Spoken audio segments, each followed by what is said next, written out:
Do a video today to introduce you to the tool we've developed for the Mini Cooper and Mini 1 fan belt. So this is a tool to release the tension on the auxiliary drive belt, fan belt, whatever you want to call it. So we're going to sell this as two kits. One is the tool here for releasing the tension, and the tool for locking it in position so that you can remove the belt and put the new belt on easily. We'll also supply it as a kit with the belt. Now, it's a little bit more complicated with the belt. On the Cooper S, there's only one belt because all Cooper S models had the air conditioning. There's 4 different belts on the Cooper and the 1, so we'll make that information on the website which length of belt you need. Okay, so if we go over to the car, so we've opened the bonnet and the belt resides down in, so you can see the end of the alternator here, and the bit that you can see in here, thank you Tom, is the tensioner. Now the tensioner is down in here.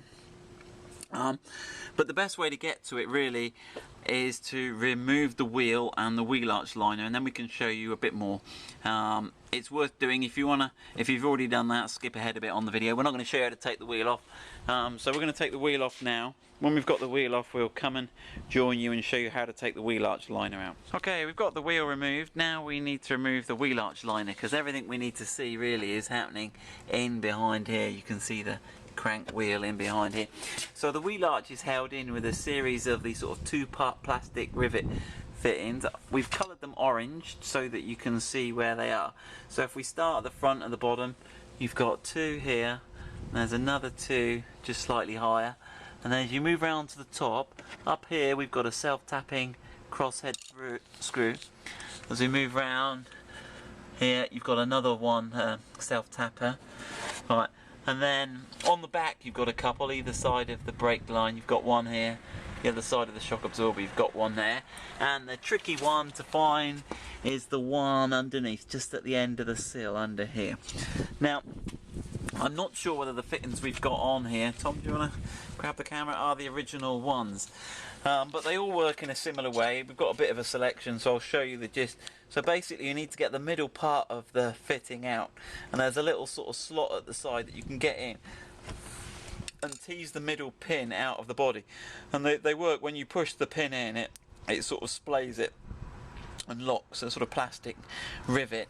The other type we've got here on this car is we've got a type with a little Phillips crosshead, and you can spin them and actually pull the middle out, and then you can pull the whole thing out, and they work in a similar way. As the screw goes in, they splay the fittings. So we'll get on now and remove the rest of these fittings. Actually, let's show you the other tool you can get. This is another tool you can get which has got like a sort of forked tongue there, and you can get that in behind them sometimes if you're struggling, and actually pull them out that way as well. Right, we'll remove the rest of those and come back and join you. Okay, so we've got all those fixings out, and now we can take the wheel arch liner out. It's not too bad a job. Now there was one we didn't show them, wasn't there? There was one little fixing. Did you say there was one we missed? Front one under the bumper.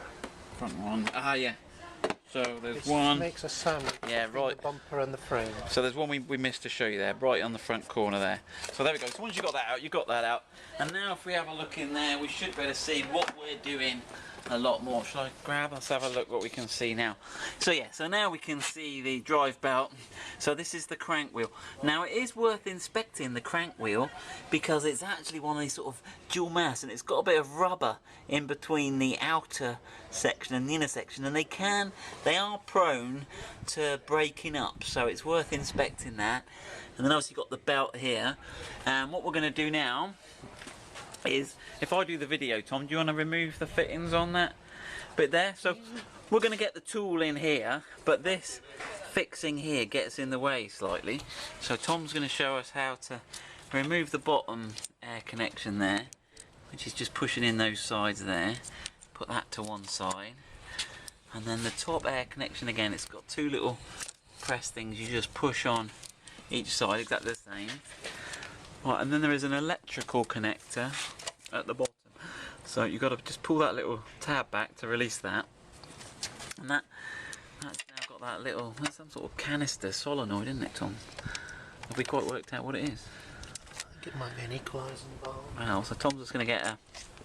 And what that'll allow us to do is get the tool in down the side there. Now, one point to note, you might be tempted, as I was, to lever off your water pump pulley to release the tension on the tensioner, but I'd advise against that because it actually is made from plastic and it actually broke.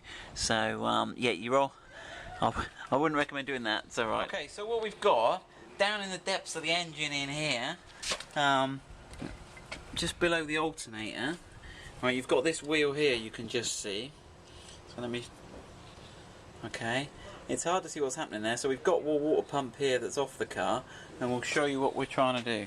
So this is your idler pulley here, and the tool is going to go on like this and allow us to lever against the spring to move that up, which relieves the tension.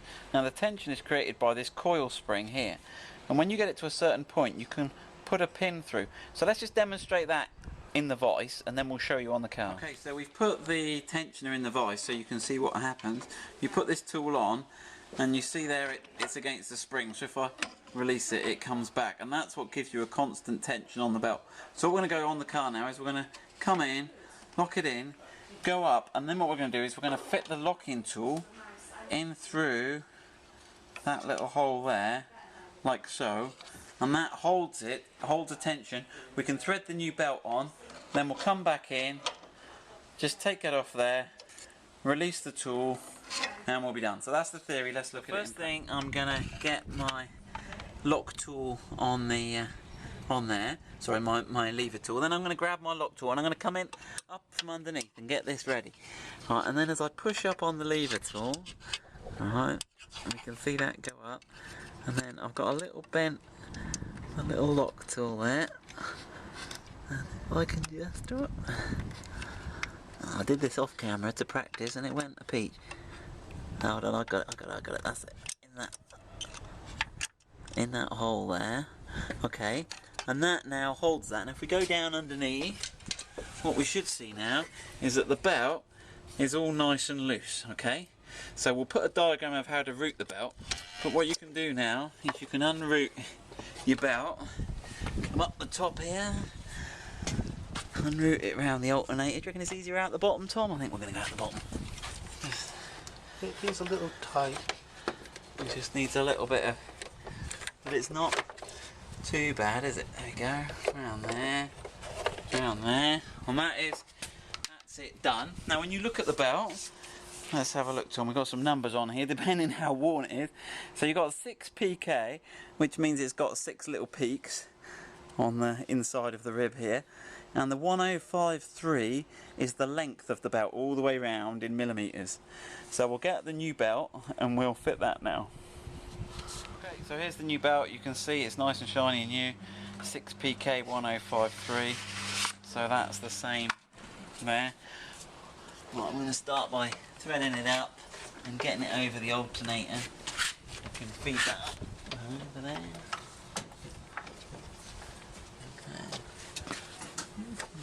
Not really that good for a video, this one, is it? But so we've got it over the over the alternator belt, and then it comes around. Now obviously if you've got power steering, and not power steering, air conditioning pump, that front one, isn't it, Tom?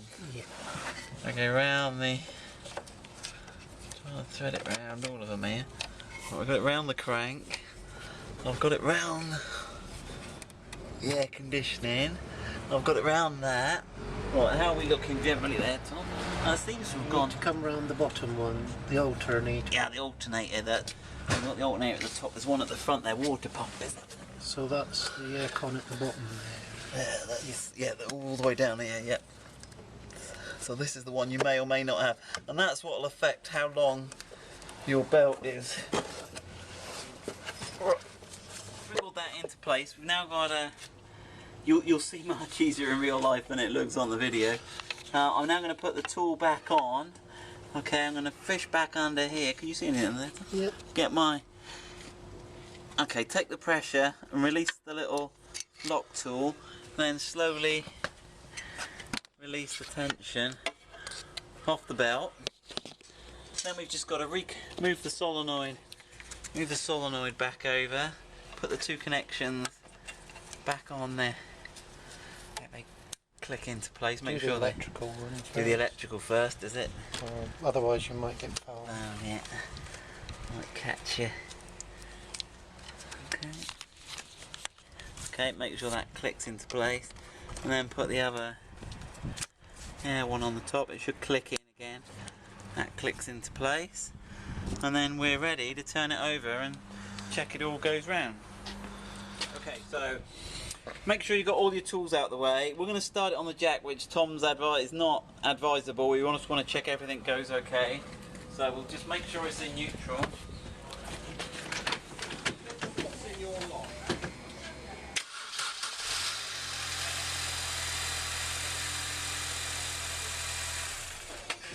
Right, and then just check everything's lined up. Check at the top that it's fully lined up on the belts at the top, and then that's the job done. Yeah, you can see he's all on the centre.